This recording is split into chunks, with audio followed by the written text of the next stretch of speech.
Good morning. Saturday, January 13th, 2024. 28 degrees, cold as shit. Out here walking.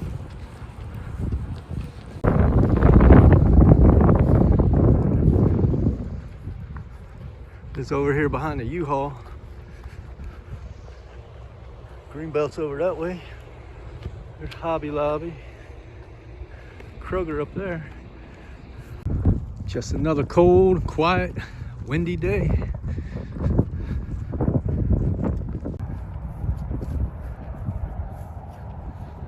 Walk down that road to the Greenbelt or past the AmeriCorps Hotel here. Walk along this edge here down this road. Also goes down to the Greenbelt.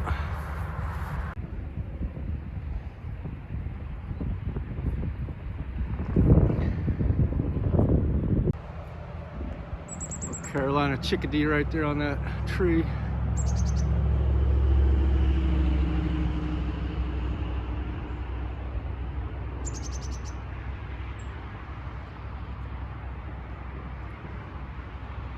You don't want to move.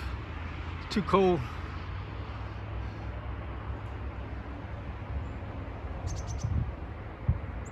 That means he wants his picture taken.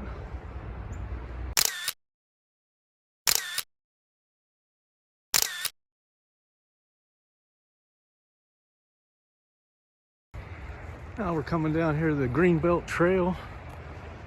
That way goes over towards PetSmart. That way goes up to Orabank or Cleek Road, whichever way you decide to take. Crossing the Reedy Creek here.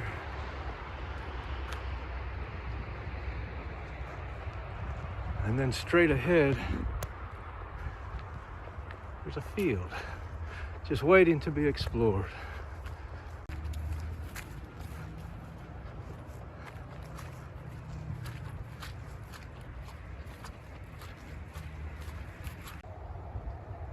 Bunch of old concrete pipe out here.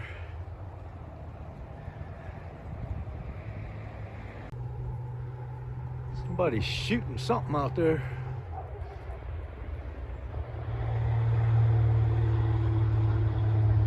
Heard 3 or 4 loud gunshots.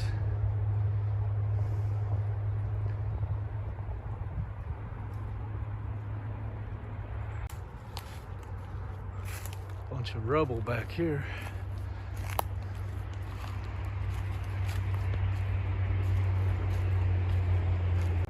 Turkey vulture up there.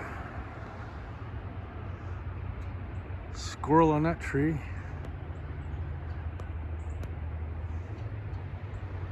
So I'm not the only one out here at 9:14 in the morning. 28 degrees. There is life out here. Up here looks like a waterfall. And some type of little camp or something.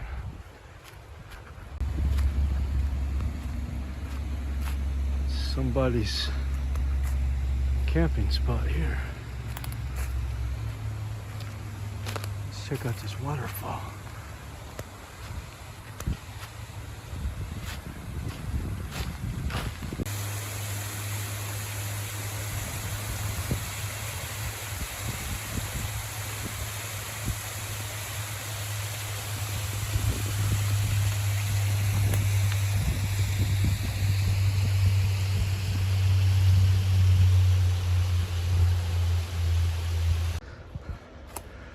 I'd like to cross this little creek here. Maybe I can go across one of these logs up here. And this is all muddy, soggy swampland I'm walking through right now.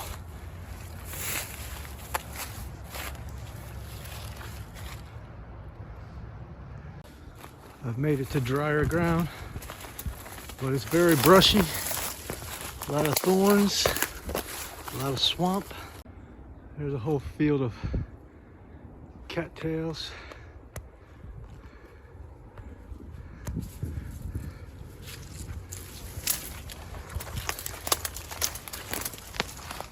Got to make my own path back in here.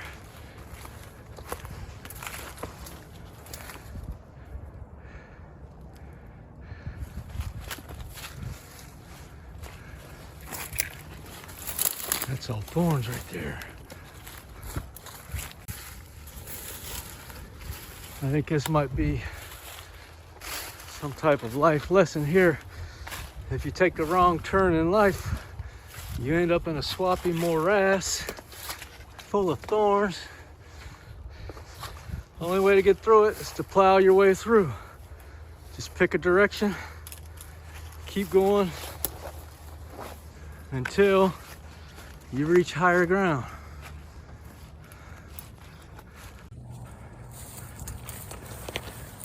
If you come to a spot where you can't keep going in the same direction, go around until you can go in that direction. Just keep moving forward. Sometimes you have to take a couple steps back or sideways, but as long as you have your direction still in mind, eventually you're going to get there. And sometimes if the direction you've chosen is impassable, turn around, go back to where you know there's dry land, and start from that point. Go back the way you came, and then start again from that position. So now that you're back on a familiar path, you know, at least you've learned something. And you wasted some time, but you found out where not to go. So that's something.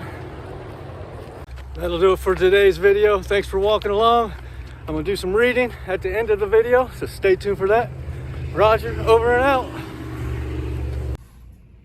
Clothing is covering and protection for the body, though it is frequently wrested from this economic purpose and made a means of vain display. The two extremes to be avoided here are negligence and vanity. Custom cannot and need not be ignored, and cleanliness is all important. The ill-dressed, unkempt man or woman invites failure and loneliness. A man's dress should harmonize with his station in life, and it should be of good quality and be well made and appropriate. Clothing should not be cast aside while comparatively new, but should be well worn. If a man be poor, he will not lose in either self-respect or the respect of others by wearing threadbare clothing, if it be clean and his whole body be clean and neat. But vanity, leading to excessive luxury in clothing, is a vice which should be studiously avoided by virtuous people. I know a lady who had 40 dresses in her wardrobe, also a man who had 20 walking sticks, about the same number of hats, and some dozen Macintoshes, while another had some 20 or 30 pairs of boots. Rich people who thus squander money on piles of superfluous clothing are courting poverty, for it is waste, and waste leads to want. The money so heedlessly spent could be better used, for suffering abounds and charity is noble. An obtrusive display in clothing and jewelry bespeaks a vulgar and empty mind. Modest and cultured people are modest and becoming in their dress, and their spare money is wisely used in further enhancing their culture and virtue. Education and progress are of more importance to them than vain and needless apparel, and literature, art, and science are encouraged thereby. A true refinement is in the mind and behavior, and a mind adorned with virtue and intelligence cannot add to its attractiveness, though it may detract from it by an ostentatious display of the body. Time spent in uselessly adorning the body could be more fruitfully employed. Simplicity in dress, as in other things, is the best. It touches the point of excellence and usefulness, comfort and bodily grace, and bespeaks true taste and cultivated refinement. Recreation is one of the necessities of life. Every man and woman should have some definitive work as the main objective of life, and to which a considerable amount of time should be devoted, and he should only turn from it at given and limited periods for recreation and rest. The object of recreation is greater buoyancy of both body and mind, with an increase of power in one's serious work. It is therefore a means, not an end, and this should ever be borne in mind, for to many, some forms of recreation, innocent and good in themselves, become so fascinating that they are in danger of making them the end of life, and of thus abandoning duty for pleasure.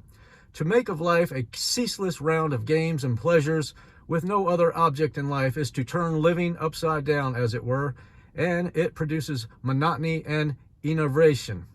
People who do it are the most unhappy of mortals, and suffer from languor, ennui, and peevishness. As sauce is an aid to digestion, and can only lead to misery when made the work of life. When a man has done his day's duty, he can turn to his recreation with a free mind and a light heart, and both his work and his pleasure will be to him a source of happiness.